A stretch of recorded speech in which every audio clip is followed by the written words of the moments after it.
ఓం సాయిరాం. బాబా తన భక్తుల కోసం సమయాన్ని ఆపి ఆపదను ఎలా అడ్డుకుంటారో చెప్పే ఈ వినూత్నమైన లీల మిమ్మల్ని ఆశ్చర్యపరుస్తుంది. ఈ కథలోకి వెళ్లే ముందు మీరు కూడా బాబా భక్తులైతే కామెంట్ బాక్స్లో ఓం సాయిరాం అని టైప్ చేయండి. అలాగే మన ఛానల్ని సబ్స్క్రైబ్ చేసుకోండి. ఒక భక్తుడు రైల్వే పట్టాలు దాటుతుండగా అతని కాలు పట్టాల మధ్య ఉన్న సందులో చిక్కుకుపోయింది. సరిగ్గా అదే సమయంలో వేగంగా రైలు రావడం అతను గమనించాడు. కాలు బయటకు రావటం లేదు, రైలు అగడం లేదు. సాయి, నీవే రక్షించాలి అని కళ్ళు మూసుకుని ప్రార్థించాడు. ఆశ్చర్యకరంగా అంత వేగంగా వస్తున్న రైలు పట్టాలపై ఒక్కసారిగా నిశ్శబ్దంగా ఆగిపోయింది. ఇంజిన్ ఫెయిల్ అయిందని డ్రైవర్ కిందకు దిగి చూస్తే పట్టాలపై ఒక కాషాయ వస్త్రం ముక్క చుట్టుకునుంది. ఆ భక్తుడు తన కాలును బయటకు తీయగానే రైలు మళ్లీ దానంతటా అదే స్టార్ట్ అయింది.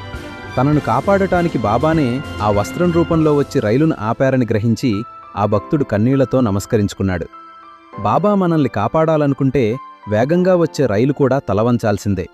మీరు కూడా సాయి భక్తులైతే మరియు ఈ కథ మీకు నచ్చినట్లయితే మీ ఫ్రెండ్స్ మరియు ఫ్యామిలీకి తప్పకుండా షేర్ చేయండి. ఓం సాయిరాం.